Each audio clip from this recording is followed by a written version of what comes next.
Hello les freelancers et freelanceuses, j'espère que vous allez bien, j'espère que vous allez très bien. On se retrouve aujourd'hui dans cette nouvelle vidéo pour parler d'une vraie problématique dans le monde du freelancing, c'est le CV. On va discuter du CV. Je vais t'expliquer pourquoi tu ne dois pas utiliser un CV quand tu es freelance. Tu dois utiliser d'autres choses qui peuvent prendre différents noms. En somme, ça reste un document qui va présenter ce que tu fais. Bref, je t'explique tout ça dans cette vidéo et on démarre ça maintenant.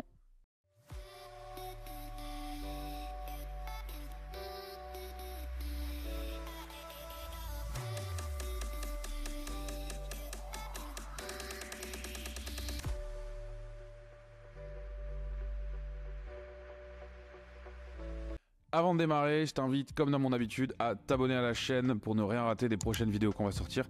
Il y a une vidéo par semaine qui sort le mercredi à 18h30. Donc n'hésite pas à t'abonner pour ne pas rater les prochains contenus. Regarde également juste en dessous de cette vidéo, tu vas retrouver des liens vers différents documents, différents contenus gratuits qu'on met à votre disposition pour voilà, ton activité de freelance, pour développer et monter en compétences, on va dire, sur les sujets autour du freelancing. Tu vas notamment retrouver le guide des 48 plateformes avec donc une liste par métier, on va dire, des meilleures plateformes du marché et également un outil qu'on a appelé le Data Room TJM pour t'aider dans la recherche de ton TJM. Bref, regarde dans la description, plein de choses. Tu vas aussi retrouver un lien vers le programme Freelancer Pro. Trêve de promo, on rentre tout de suite dans le vif du sujet, le CV. Qu'est-ce que tu dois utiliser, qu'est-ce que tu dois faire, qu'est-ce que tu ne dois pas faire. Et ben on va regarder ça tout de suite. Et première info que je voulais te donner, c'est arrête d'envoyer un CV à des clients. Pour une raison assez simple, c'est que le CV, c'est pour le recrutement. Quand tu es freelance, tu ne fais pas un processus de recrutement, tu fais un processus qui est différent, qui est beaucoup plus orienté commerce.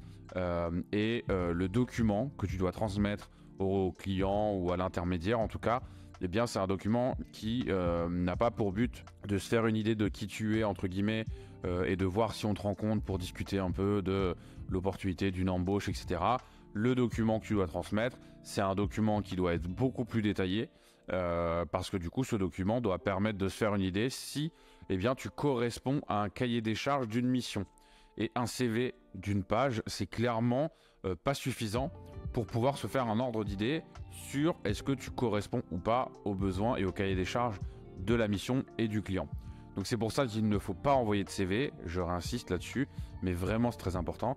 Il faut envoyer, alors peu importe, tu peux appeler ça un CV détaillé, tu peux appeler ça un dossier technique, un dossier de compétences, peu importe le nom que tu lui donnes, mais en tout cas il faut envoyer quelque chose de beaucoup plus détaillé. Je vais te montrer deux exemples que j'ai sortis là, de dossiers techniques on va dire, avec des choses à faire et des choses à ne pas faire.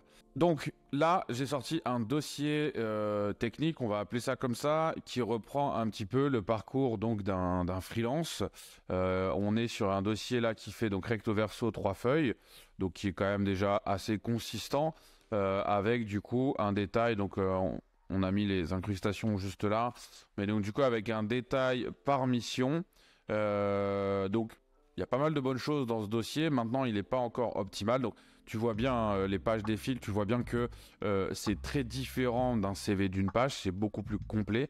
Donc comme tu le vois, ce dossier technique, point important, il est anonymisé. Donc c'est un élément important puisque dans le cadre du recrutement, les clients et les intermédiaires peuvent demander à ce que le dossier technique soit anonymisé, et moi je t'invite à le faire parce que en fait dans le processus de recrutement, pour avoir une objectivité, on va dire même une impartialité dans le choix des dossiers, eh bien on demande à ce que ce soit anonymisé pour pas qu'il y ait de préférence ou de privilèges qui puissent être accordés à certains.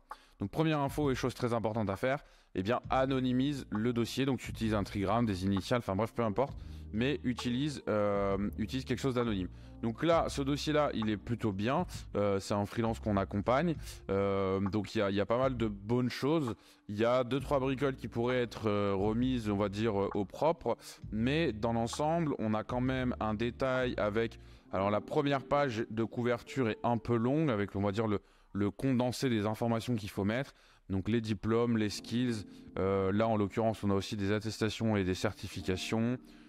Toutes les soft skills, hard skills, et puis là derrière on a encore une liste de compétences, donc ça fait peut-être un peu long, mais l'idée en tout cas c'est d'avoir, comme je l'ai fait un peu sur ce modèle là, c'est d'avoir en fait une première page de couverture où on va retrouver de manière exhaustive un peu toutes les informations, les secteurs d'activité, les compétences métiers, les technologies maîtrisées, soft skills, hard skills peuvent s'intégrer ici. On va retrouver également tout ce qui va être lié au cursus de formation, aux formations, certifications, les langues parlées. On peut ajouter également des hobbies par exemple. Mais l'idée, c'est d'avoir un format un peu de ce style-là.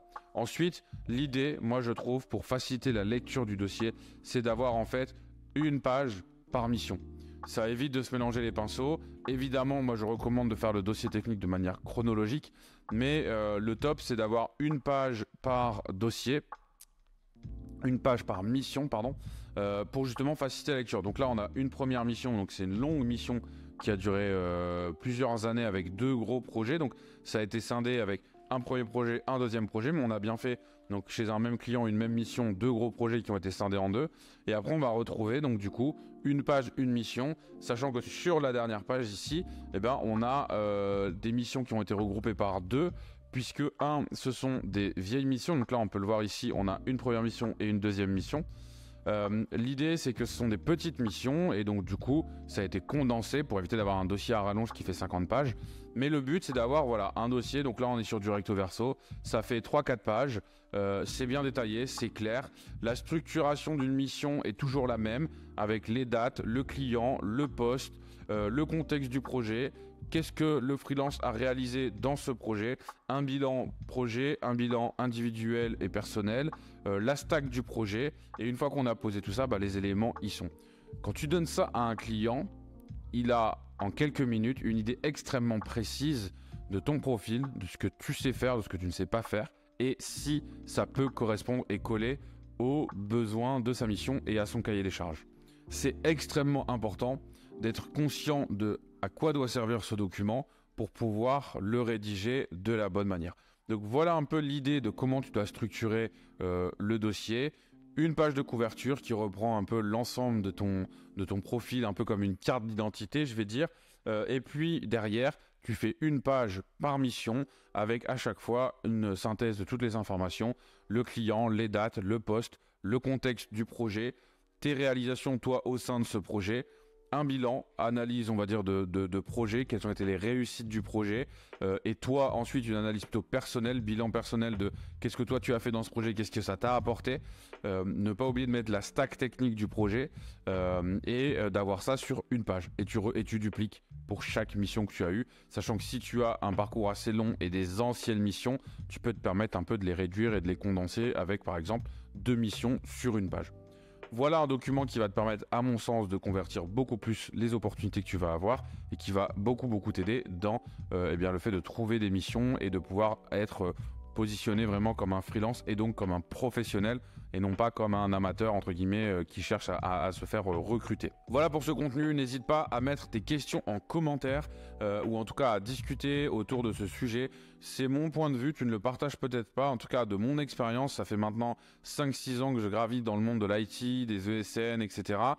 Et maintenant du freelancing, et donc c'est le constat que je fais aujourd'hui, c'est les retours que j'ai des clients, c'est l'analyse personnelle que je peux faire de tout ce coup de les actions qu'on met en place pour les consultants et maintenant pour les freelances. Et donc si je te transmets ces valeurs-là, c'est que clairement c'est quelque chose qui fonctionne. N'hésite pas également à nous mettre un like si tu as apprécié le contenu et si cette vidéo peut t'aider dans ton business. En tout cas, nous, ça nous fait toujours plaisir et ça nous donne de la force pour produire encore plus de contenu.